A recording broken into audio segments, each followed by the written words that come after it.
بسم الله الرحمن الرحيم.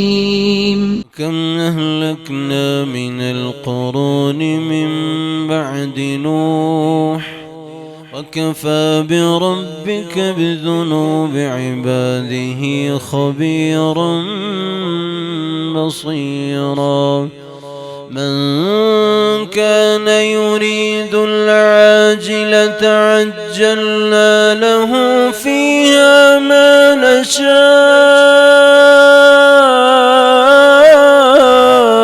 لمن نريد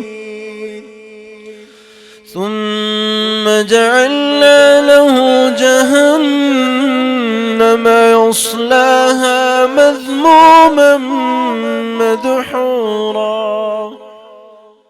السلام عليكم ورحمة الله وبركاته.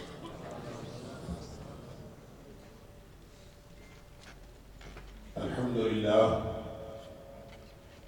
لله وكفى وسلام على عباده الذين اصطفى. أشهد أن لا إله إلا الله وحده لا شريك له وأشهد أن محمدا عبده ورسوله صلى الله عليه وآله وسلم. اللهم صل على محمد وعلى آل محمد كما صليت على إبراهيم وعلى آل إبراهيم إنك حميد مجيد. اللهم بارك على محمد وعلى آل محمد كما باركت على إبراهيم وعلى آل إبراهيم إنك حميد مجيد. أما بعد فأعوذ بالله السميع العليم من الشيطان الرجيم من همزه ونفخه ونفثه. بسم الله الرحمن الرحيم. لقد كان لكم في رسول الله أسوة حسنة لمن كان يرجو الله واليوم الآخر وذكر الله كثيرا. یقیناً تمہارے لیے رسول اللہ صلی اللہ علیہ وسلم کی حیات طیبہ میں بہترین نمونہ ہے ہر اس شخص کے لیے جو اللہ سے ملاقات کی امید رکھتا ہو اور آخرت کے دن کی توقع رکھتا ہو اور اللہ کو بہت زیادہ یاد رکھتا ہو. صدق اللہ العظیم. اللہ کریم نے مجھے اور آپ کو ہم سب کو اس دنیا میں امتحان کے لیے بھیجا ہے اور یہ امتحان بڑا سخت امتحان ہے،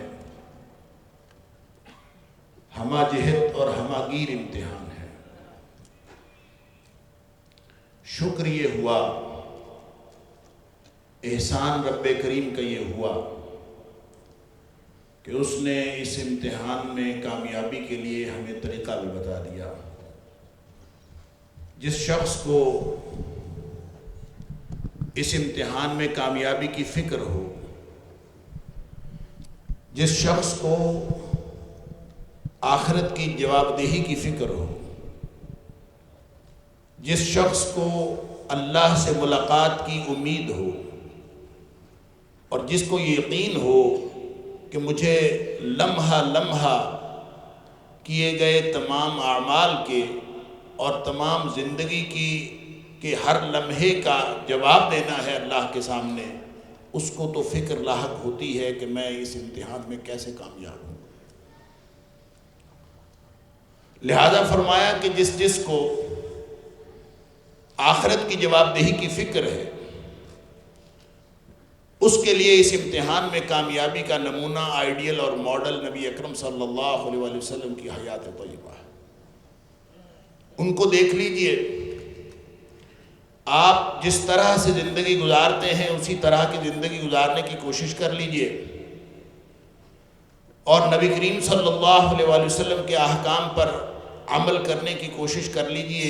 انشاءاللہ قیامت والے دن کامیابی کی امید نہیں، انشاءاللہ یقین ہے کہ قیامت والے دن کامیاب ہو جاؤ. نبی اکرم صلی اللہ علیہ وسلم نے اس دنیا سے تشریف لے جاتے وقت ایک بات ارشاد فرمائی تھی، ترکت فیکم امرین میں تمہارے اندر دو چیزیں چھوڑ کر جا رہا ہوں، اور ان دو چیزوں کے بارے میں آپ نے یہ فرمایا کہ لن تضلوا ما تمسکتم بہما۔ بہت معروف حدیث ہے، آپ سب نے سنی ہوئی ہے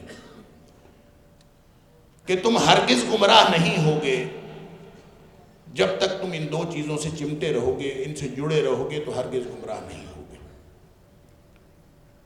اس کا مفہوم مخالف یہ ہے کہ اگر تم ان دو چیزوں کو چھوڑ دو گے تو لازماً گمراہ ہو جاؤ۔ لہذا ہماری جو زندگی ہے جس میں فتنے قدم قدم پہ ہیں، اور جیسے جیسے زندگی آگے بڑھ رہی ہے، جیسے جیسے قیامت کے قرب کا زمانہ قریب تر ہوتا جا رہا ہے، ویسے ویسے فتنے بڑھتے جا رہے ہیں، اور اس میں اللہ کے رسول صلی اللہ علیہ وآلہ وسلم کا یہ فرمان مزید اہمیت اختیار کرتا جا رہا ہے کہ لن تضلوا ما تمسکتم بہما۔ تم اللہ کے رسول صلی اللہ علیہ وسلم کی بتائی ہوئی دونوں باتوں کے ساتھ جڑے رہو گے تو ہرگز گمراہ نہیں ہوگے، ان دونوں کو چھوڑ دو گے تو لازماً تم گمراہ ہو جاؤ۔ نبی پاک صلی اللہ علیہ وسلم نے فرمایا تھا بادروا بالاعمال فتنا کقطع اللیل المظلم، اندھیری رات کی طرح چھا جانے والے فتنے آنے سے پہلے پہلے عمل کر لو جتنے عمل کرنے ہیں۔ اس کا مطلب یہ ہے کہ جب فتنے چھا جائیں گے، اندھیری رات کی طرح چھا جانے والے فتنے آ جائیں گے تو عمل کرنا مشکل ہوتا جائے گا، بلکہ مشکل سے مشکل تر ہوتا چلا جائے گا۔ فرمایا کہ وہ فتنے جب آئیں گے اندھیری رات کی طرح چھا جانے کا کیا مطلب ہے؟ فرمایا اندھیری رات کی طرح چھا جانے والے اس طرح چھائیں گے کہ یصبح الرجل مؤمنا ویمسی کافرا، صبح آدمی مومن ہوگا، شام کو کافر ہوا پڑا ہوگا۔ اللہ اکبر۔ او یمسی مؤمنا ویصبح کافرا، یا پھر شام کو مومن ہوگا اور صبح کافر ہوا پڑا ہوگا۔ اور پھر فرمایا کہ اس اندھیرتا کی اور اندھیری رات کی طرح چھا جانے والے فتنوں کی جو گمبھیرتا ہے، اس کی ایک نشانی یہ بھی ہوگی کہ یبیع الرجل دینہ بعرض من الدنیا، کہ آدمی دنیا کے فائدے کی خاطر اپنا دین بیچ ڈالے گا۔ ہم اس دور میں ہیں یا نہیں، لیکن فتنے ہمارے اوپر اسی طرح سے چھائے جا رہے ہیں، جس کے بارے میں نبی پاک صلی اللہ علیہ وسلم نے یہ بھی فرمایا تھا۔ ایک دن نبی پاک صلی اللہ علیہ وسلم مدینے کے ٹیلوں میں سے کسی بلند جگہ پر، ٹیلے پر قیام پذیر ہوئے۔ آپ نے وہاں پہ کھڑے ہو کے صحابہ سے پوچھا کیا تم بھی وہی دیکھ رہے ہیں جو میں دیکھ رہا ہوں؟ صحابہ نے عرض کیا کہ ہمیں تو کچھ نہیں نظر آ رہا ہے۔ اللہ اکبر۔ فرمایا میں یہ دیکھ رہا ہوں، انی لا اری الفتن، میں فتنے دیکھ رہا ہوں، بہت زیادہ فتنے ہیں، اور اتنے فتنے ہیں کہ وہ تمہارے گھروں کے اوپر وقوع پذیر ہو رہے ہیں، گر رہے ہیں۔ تقع خلال بیوتکم مواقع القطر، جس طرح بارش کے قطرے گھروں کے اوپر بارش ہوتی ہے تو قطرے گرتے ہیں، اتنے زیادہ فتنے تمہارے گھروں کے اوپر گر رہے ہیں۔ وہ فتنے ہیں جن کو نبی پاک صلی اللہ علیہ وسلم نے فرمایا کہ آنے سے پہلے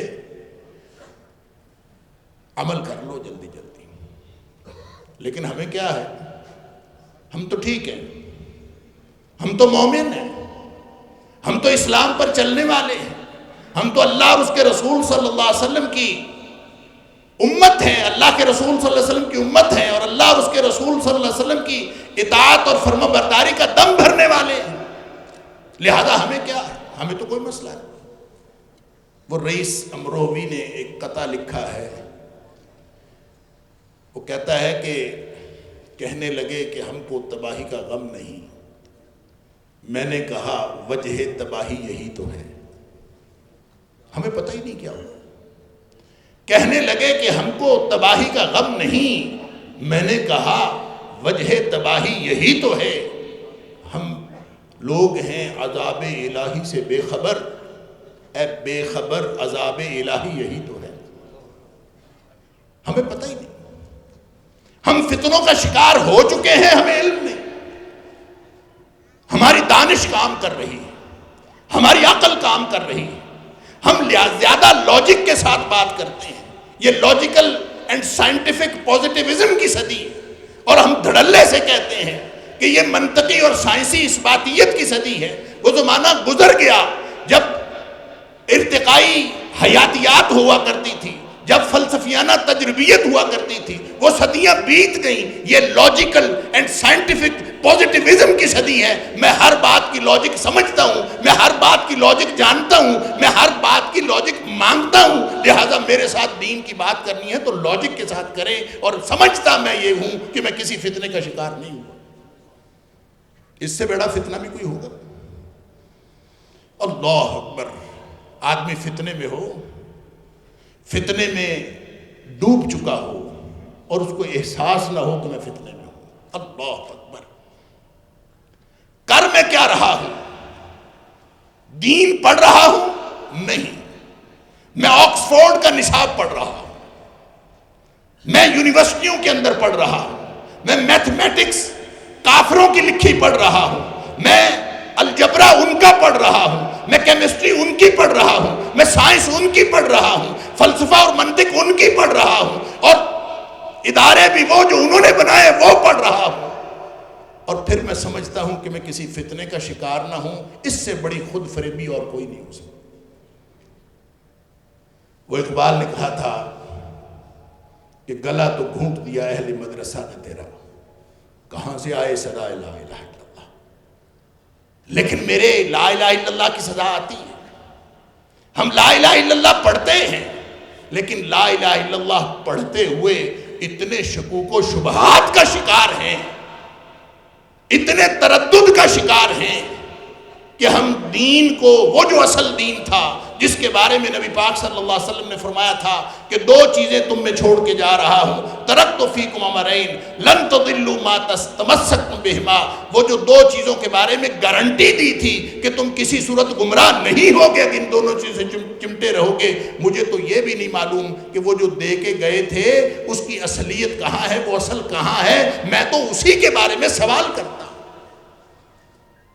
مجھے گلہ نہیں ہے رچرڈ ڈاکن سے, جس نے دی گاڈ ڈیلیون کتاب لکھ کے لوگوں کو الہاد سکھایا ہے. مجھے اس سے گلہ نہیں. مجھے سیم ہیرس سے بھی گلہ نہیں ہے. مجھے کرسٹوفر ہچن سے بھی گلہ نہیں ہے. مجھے ڈینیل ڈینٹ سے بھی گلہ نہیں ہے. وہ جو ملحدین کے لیڈرز ہیں, ملحدین کے قائدین ہیں, مجھے ان سے گلہ نہیں ہے کہ انہوں نے مجھے اور میرے نوجوان کو الہاد سکھایا ہے. مجھے گلہ ان علماء سے, بلکہ علماء نما لوگوں سے ہے جنہوں نے میرے دین کی بنیادوں کو ہلا کے رکھ دیا, سوال اٹھا اٹھا کے میرے نوجوان کو لاجک سکھائی, سوال اٹھایا, صحابہ کے بارے میں سوال اٹھایا, سوال اٹھایا نبی اکرم صلی اللہ علیہ وسلم کی حیات طیبہ کے بارے میں سوال اٹھایا, سوال اٹھایا قرآن کی حقانیت کے بارے میں سوال اٹھایا, قرآن کی تفسیر کے بارے میں سوال اٹھایا, قرآن کی معنویت کے بارے میں سوال اٹھایا, قرآن کی تفہیم کے بارے میں سوال اٹھایا, قرآن کی ترتیب کے بارے میں سوال اٹھایا, صحابہ کرام کی زندگیوں کے بارے میں سوال اٹھایا. اور پھر صحابہ کرام کی زندگیوں کے بارے میں صرف سوال نہیں اٹھایا, ان کی شان میں ہرزہ سرائی بھی کی. مجھے گلہ ملحدین کے اماموں سے نہیں. الہاد پتہ کس کو کہتے ہیں؟ الہاد ویسے تو علماء کرام موجود ہیں, ہر ٹیڑھے پن کو الہاد کہتے ہیں. ہر وہ چیز جو سیدھے سے ہٹی, راہ سے ہٹی ہوئی ہو. کل المیل, ہر وہ چیز جو ہٹی ہوئی ہو. مما یجب, جو چیز واجب ہے اس سے ہٹی ہوئی ہو.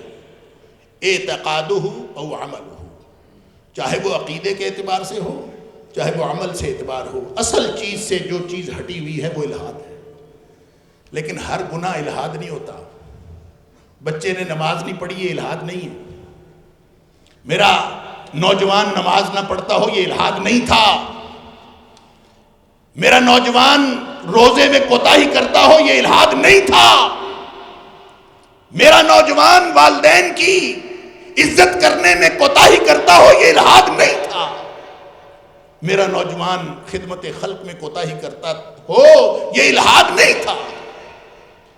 الحاد اس وقت بنتا ہے جب یہ نماز نہیں پڑھتا اور نماز نہ پڑھنے کی دلیل بھی دیتا ہے.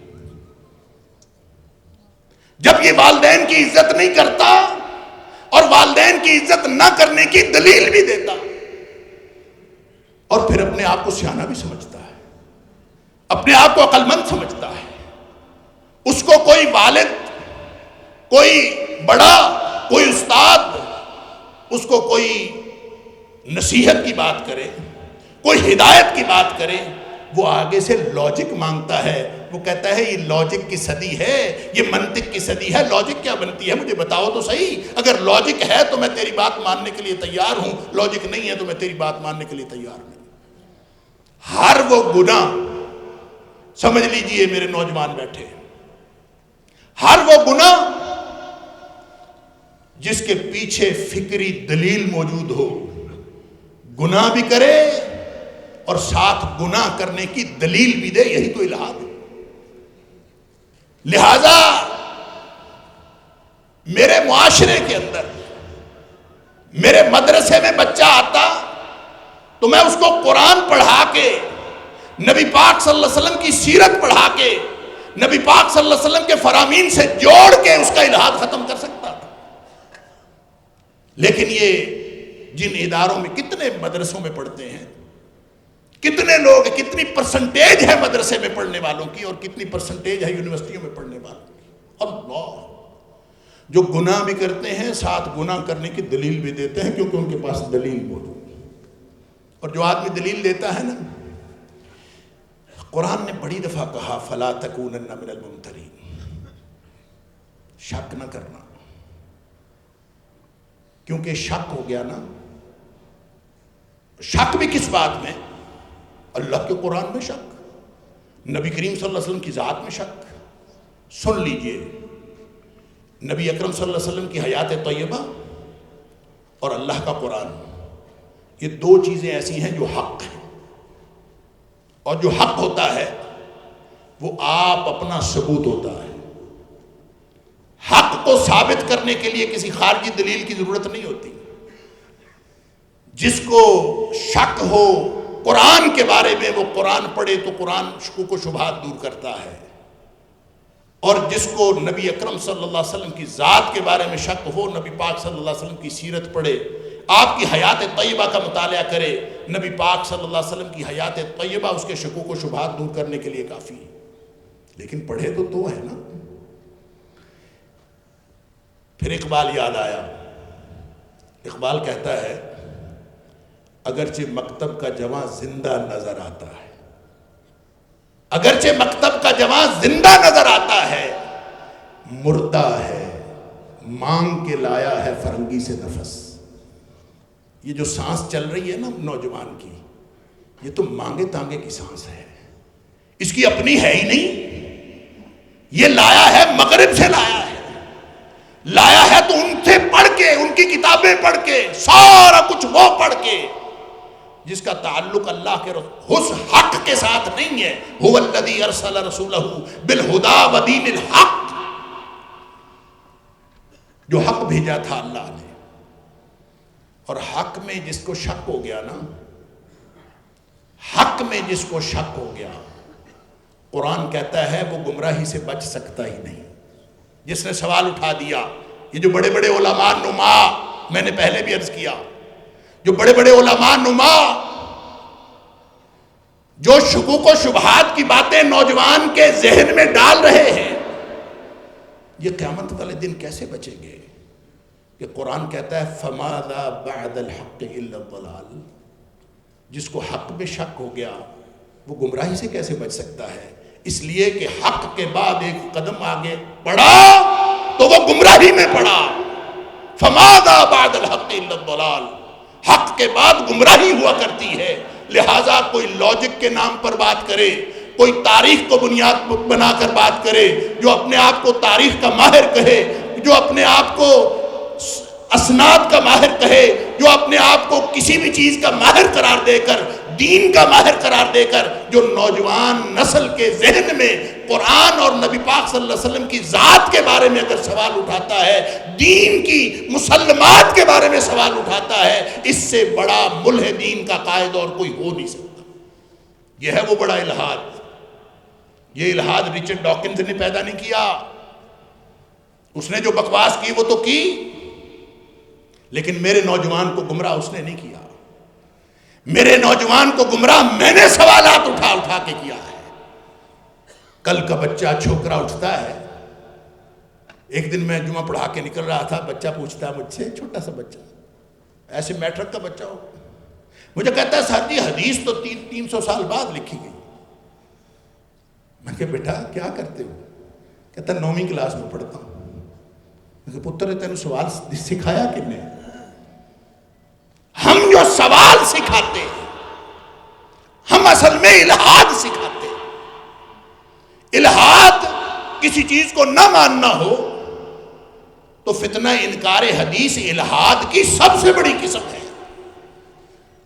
اور قرآن کی بات قرآن کہہ کے کر تو جاتے ہیں کہ ہم قرآن کو مانتے ہیں، حدیث کو نہیں مانتے، اصل میں وہ قرآن کو بھی نہیں مانتے۔ قرآن کو مانتے ہوتے تو قرآن نے تو کہا ہے کہ وَمَا آتَاكُمُ الرَّسُولُ فَخُذُوهُ وَمَا نَهَاكُمْ عَنْهُ فَانْتَهُوا، جو اللہ کے رسول صلی اللہ علیہ وسلم تمہیں دیں وہ لے لو، اور جس سے منع کریں اس سے رک جاؤ۔ اس کے علاوہ اور تھا کیا؟ مسلمانوں کے پاس اور ہے کیا؟ لَن تَضِلُّوا مَا تَمَسَّكْتُمْ بِهِمَا، ہرگز گمراہ نہیں ہوگے جب تم ان دو چیزوں سے چمٹے رہو گے۔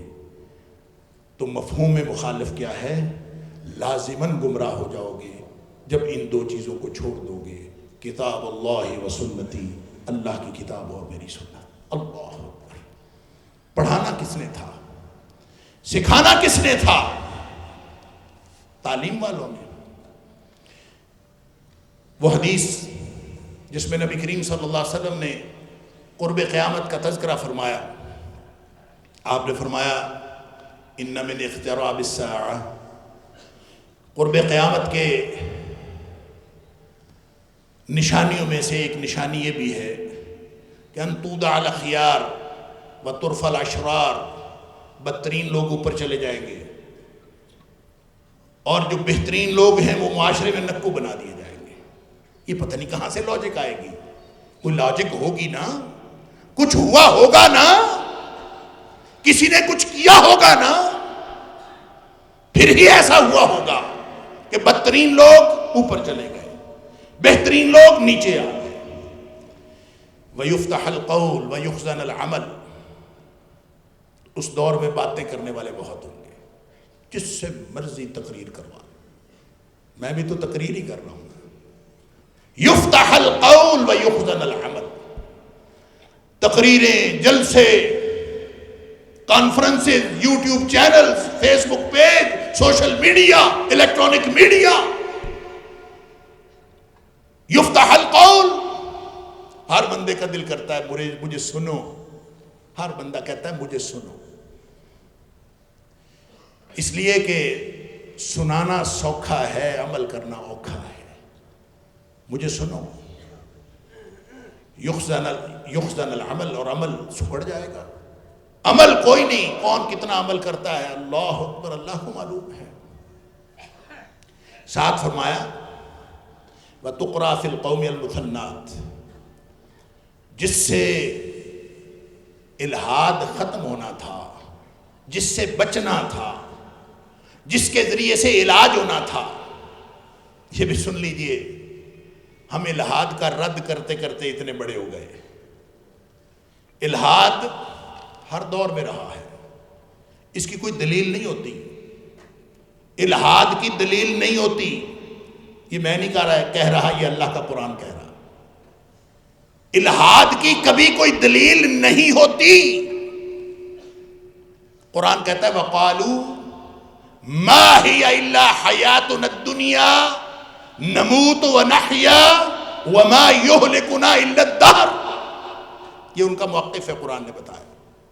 وہ کہتے ہیں بس زمانہ ہمیں ایک سسٹم ہے لگا بندہ، اس لگے بندے سسٹم میں ہم آتے ہیں چلے جاتے ہیں، موت ہے زندگی ہے، وما یہلکنا الا الدہر، یہ نظام زندگی ہمیں مارتا جلاتا ہے، کوئی ہمارے اوپر اللہ نہیں ہے۔ وہ جو الہاد کی سب سے ایکسٹریم شکل ہے اللہ کا انکار، وہ اس کی بات کرتے ہیں، اور قرآن کہتا ہے وما لہم بذالک من علم، ان کے پاس کوئی علمی دلیل نہیں ہے،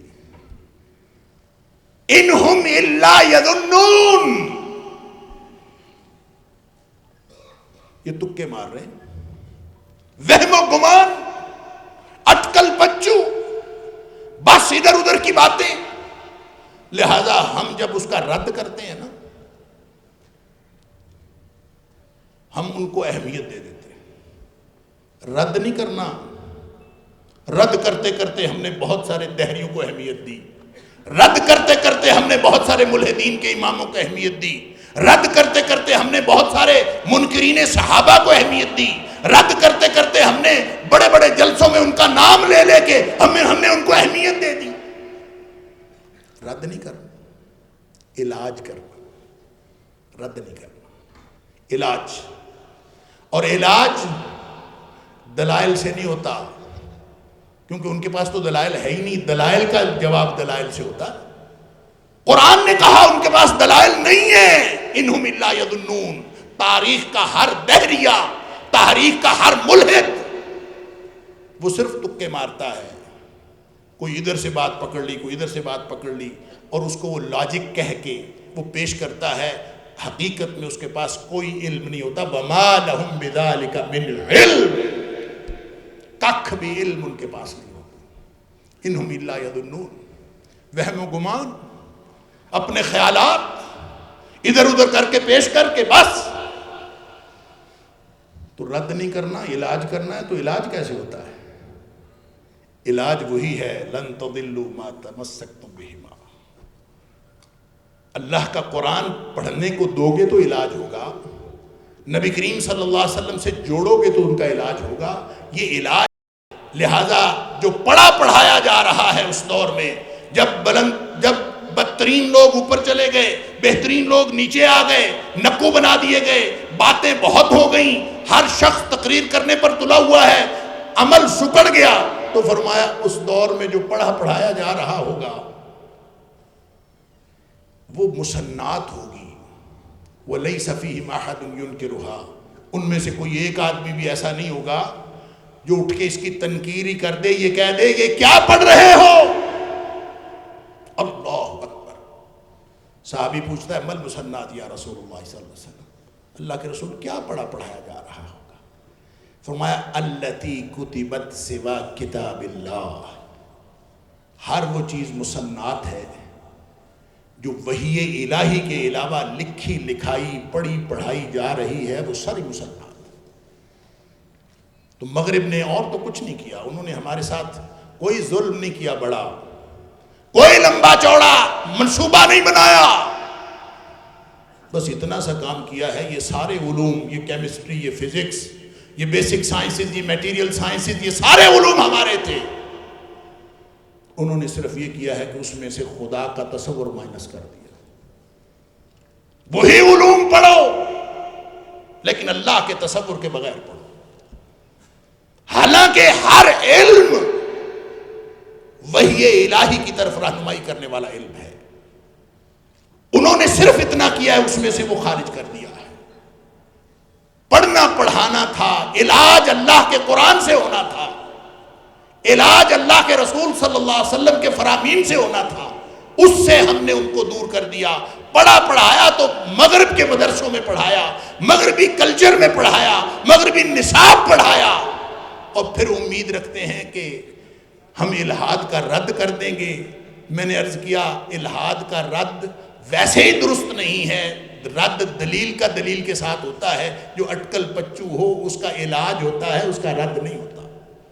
ان کے پاس تو علم ہے ہی نہیں، قرآن نے بتا دیا کہ ان کے پاس علم نہیں ہے، تو علاج کس سے ہونا تھا؟ علاج قرآن سے ہونا تھا، علاج اللہ کے رسول صلی اللہ علیہ وسلم کے فرمان سے ہونا تھا، اللہ کے رسول صلی اللہ علیہ وسلم کی لائی ہوئی ہدایت سے ہونا تھا۔ اس سے جس نے